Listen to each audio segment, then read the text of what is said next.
오늘 함께 보실 말씀은 에스겔서 45장입니다. 그 중에서 1절과 8절까지입니다. 제가 1절에서 8절까지 말씀을 봉독하겠습니다. 너희는 제비 뽑아 땅을 나누어 기업으로 삼을 때에 한 구역을 거룩한 땅으로 삼아 여호와께 예물로 드릴지니 그 길이는 25,000척이요 너비는 10,000척이라. 그 구역 안 전부가 거룩하리라. 그 중에서 성소에 속한 땅은 길이가 500척이요 너비가 500척이니 네모가 반듯하며 그 외에 사방 신척으로 전원이 되게 하되 이 측량한 가운데에서 길이는 25,000척을 너비는 10,000척을 측량하고 그 안에 성소를 둘지니 지극히 거룩한 곳이요 그곳에 성소에서 수종드는 제사장들 곧 하나님께 가까이 나아가서 수종드는 자들에게 주는 거룩한 땅이니 그들이 집을 지을 땅이며 성소를 위한 거룩한 곳이라. 또 길이는 25,000척을 넓이는 10,000척을 측량하여 성전에서 수종드는 레위 사람에게 돌려 그들의 거주지를 삼아 마을 20을 세우게 하고 구별한 거룩한 구역 옆에 넓이는 5,000척을 길이는 25,000척을 측량하여 성읍의 기지로 삼아 이스라엘 온 족속에게 돌리고 드린 거룩한 구역과 성읍의 기지된 땅의 좌우편 곧 드린 거룩한 구역의 옆과 성읍의 기지 옆의 땅을 왕에게 돌리되 서쪽으로 향하여 서쪽 국경까지와 동쪽으로 향하여 동쪽 국경까지니 그 길이가 구역 하나와 서로 같을지니라. 이 땅을 왕에게 돌려 이스라엘 가운데에 기업으로 삼게 하면 나의 왕들이 다시는 내 백성을 압제하지 아니하리라. 그 나머지 땅은 이스라엘 족속에게 그 지파대로 줄지니라. 먼저 44장 이하 46장에서는 이 새 성전에서 드려질 예배와 관련한 내용을 말씀하고 있습니다. 44장에는 예배를 받으실 여호와 하나님의 영원한 임재를 나타낼 규례를 언급하고 있습니다. 이러한 내용은 이 새 성전에서 드려지는 예배가 온전하고 거룩한 것이며 또한 반드시 그러해야 한다는 사실을 보여준다고 하겠습니다. 같은 맥락에서 이해할 수 있는 이어지는 본장과 46장은 거룩한 구역과 성읍 및 왕과 일반 백성을 위한 땅의 지정을 45장 1절에서 8절은 말씀하고 왕의 치리에 대한 규례와 왕의 예물 규정은 45장 1절에서 17절을 각종 제물과 왕과 백성들의 새 성전 출입 관련 규례들은 45장 18절에서 46장 15절에 말씀하고 있습니다. 이와 같은 내용들은 종교적, 정치적, 경제적 규례들이 혼재되어 무질서하게 지시되고 있는 것처럼 보일 수 있으나 이 모든 규례와 내용들은 단 한 가지의 지향점을 가지고 있습니다. 그것은 하나님께서 이루실 새 왕국에서 다시는 하나님께서 받으실 수 없는 불법하고 패역한 제사가 드려지지 않을 것이며 거룩하고 온전한 예배가 드려질 수 있도록 그들의 삶의 모든 부분이 조정된 것임을 보여주고 있습니다. 과거 선민들은 불법이 횡행하는 가운데 기본적 삶이 위협을 받음으로 인하여 왕의 악행과 종교 지도자들의 타락으로 인하여 하나님께 드리는 예배를 온전하게 드리지 못하였습니다.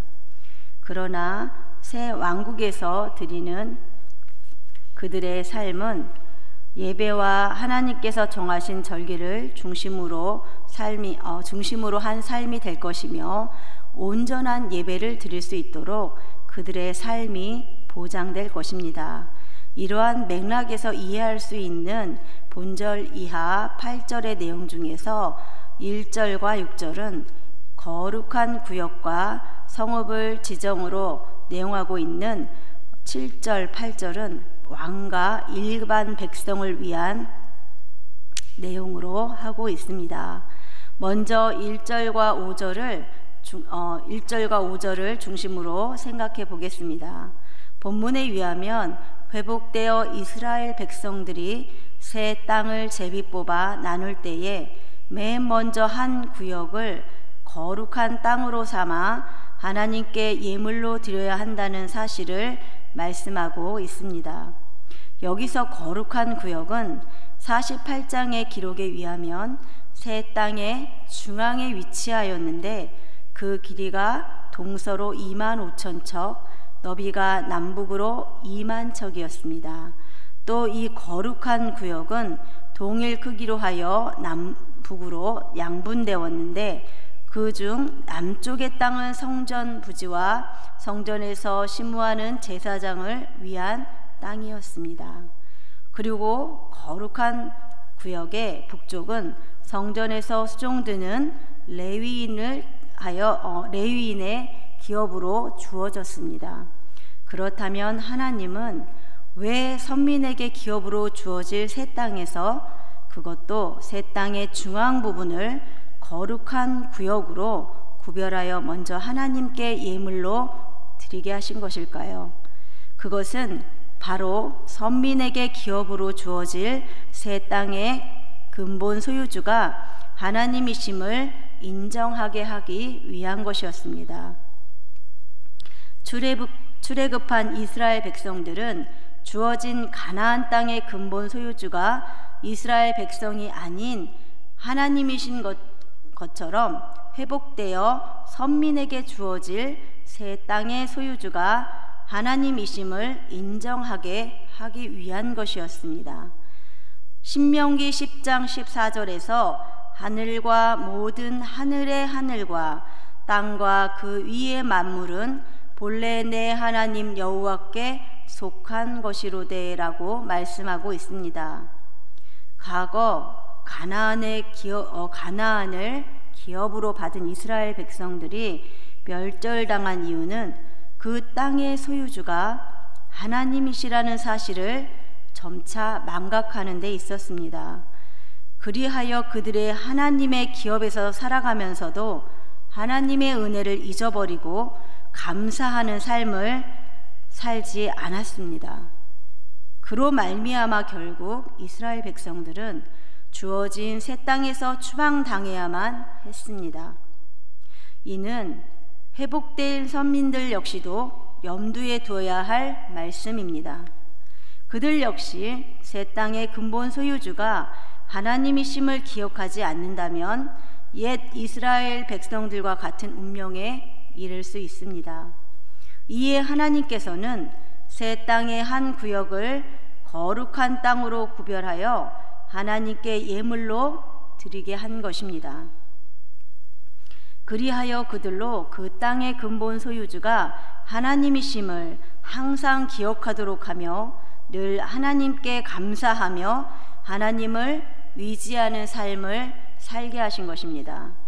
출애굽한 이스라엘 백성들에게 있어 가나안 땅이 그러했고 회복된 선민에게 있어서 새 땅이 그리하였던 것처럼 오늘 우리가 소유한 근본 소유주는 우리 자신이 아니라 하나님이심을 기억하기 원합니다.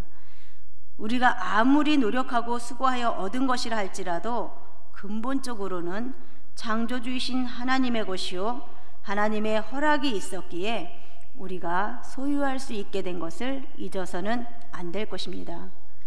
모든 것이 우리 개인의 것이 아니라면 성도의 삶은 어떻게 살아가야 합니까? 다음 6절을 통해서 살펴보도록 하겠습니다. 하나님께서는 새 땅에서 길이가 25,000척, 너비가 20,000척이 되는 거룩한 땅을 구별하여 하나님께 드리는 것 외에 따로 길이가 25,000척에 너비가 5,000척이 되는 땅을 구별하게 하셨습니다. 이 땅은 성읍 기지로 불리게 되었는데 이는 그곳에 여호와 삼마로 불리게 될 성읍이 건설될 것이었기 때문입니다. 본절과 48장 15절에서 20절을 보게 되면 이 땅은 거룩한 땅과 구별하여 속된 땅으로 불렸는데, 거룩한 땅의 남쪽 제사장들에게 주어진 땅과 연접하여 구별되었습니다. 그리하여 거룩한 구역의 중앙에는 거룩한 땅과 속된 땅이 합하여 땅이 구별되었습니다. 48장 20절은 이처럼 새 땅의 중앙에 위치한 사방 25,000척의 땅 모두를 하나님께 예물로 드리는 땅이라고 말씀하고 있습니다. 그렇다면 하나님께서는 왜 속된 땅을 따로 구별하게 하신 것일까요? 그것은 그 땅이 온 이스라엘 공동체 전체의 유익을 위하여 구별되었다는 것을 의미하고 있습니다. 이를 위해서는 이스라엘 백성들 전체가 자기들에게 돌아가야 할 기업의 일부를 양보하고 희생해야 하였다는 사실입니다. 이러한 사실을 통하여 살펴보아야 할 것은 우리 성도들도 각각 주어진 분복대로 나뉘어 살지만 항상 교회 공동체 전체의 유익을 위해 양보하고 희생해야 한다는 것입니다. 서로가 교회 공동체를 위해 희생하거나 양보하였다면 그것은 결코 희생과 양보로 끝나지 않고 반드시 그 안에 속한 우리들 각자에게 유익이 되어 돌아오게 된다는 것입니다. 이렇듯 다른 성도의 유익이 나와 무관하지 않고 다른 성도의 고통이 나와 무관하지 않다는 것입니다. 7절과 8절을 보겠습니다. 7절과 8절 전반부는 왕의 기업에 대한 진술입니다. 본문에 의하면 왕의 기업은 거룩한 구역과 성읍 기지로 구별된 땅이 좌우편에 주어졌습니다.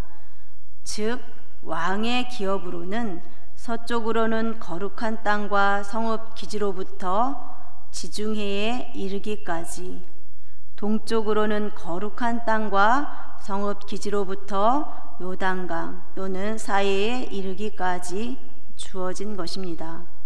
그렇다면 하나님께서 이렇게 왕에게 따로 적지 않은 기업을 주신 이유를 성경에서는 당신의 백성을 압제하는 것을 막기 위한 방편이라고 말씀하고 있습니다. 말씀과 관련하여 권력, 권세의 위의를 생각해 볼 때 일반적으로는 민주주의 국가에서는 권력이 백성으로부터 나온다고 말합니다. 이는 민주국가에서는 그 주권이 국민에게 있다고 말하기 때문일 것입니다. 그러나 성경은 개인이나 국가, 우주 만물에 대해서까지도 모든 주권이 하나님께 있다고 말씀합니다. 또한 통치자의 권력은 하나님으로부터 나오며 하나님으로부터 위임받는다고 말씀합니다. 비록 표면적으로는 통치자가 백성들의 선출에 위하여 세워진다 할지라도 그에게 권력을 허락하시는 근본 주체는 하나님이라고 성경에서 말씀하고 있습니다. 그러면 하나님께서 권력자에게 권세를 주시는 이유가 무엇입니까? 그것은 하나님을 대신하여 공의를 세우고 백성들을 보호하기 위한 것입니다. 즉, 통치자의 권세는 그 자신을 위해 주어진 것이 아니라 백성들을 위해 주어진 것이라 할 수 있습니다. 성도 여러분, 하나님께서는 성도의 삶이 굳건하게 세워지길 바라시며 형통하며 복되게 세워지길 바라십니다. 결코 우리의 삶이 미약하거나 수치스럽고 초라한 상태로 전락하는 것을 원치 않으십니다. 그렇다면 하나님의 백성인 우리 성도의 삶의 터전이 굳건히 세워지려면 어떻게 해야 할까요? 그것은 하나님의 도우심을 힘입어 사는 것입니다. 또한 하나님의 도우심을 힘입기 위해 우리가 해야 하는 것은 말씀에서 권면하는 것처럼 하나님을 위한 자리를 삶의 중심에 세우며 권위를 가지고 다스리는 자는 섬김과 희생의 정신으로 이끌고, 섬김의 자리에 있는 자는 그 권위를 인정하고 순복하여 그 맡은 자리에서 하나님의 뜻을 이루는 것입니다. 그리할 때 그 공동체는 참으로 굳건하고 든든하게 세워질 것입니다. 오늘도 말씀으로 깨어 있어 모든 것이 하나님의 영광을 위하는 승리의 삶이 되시는 여러분이 되시기를 축복하고 소원합니다. 기도하겠습니다.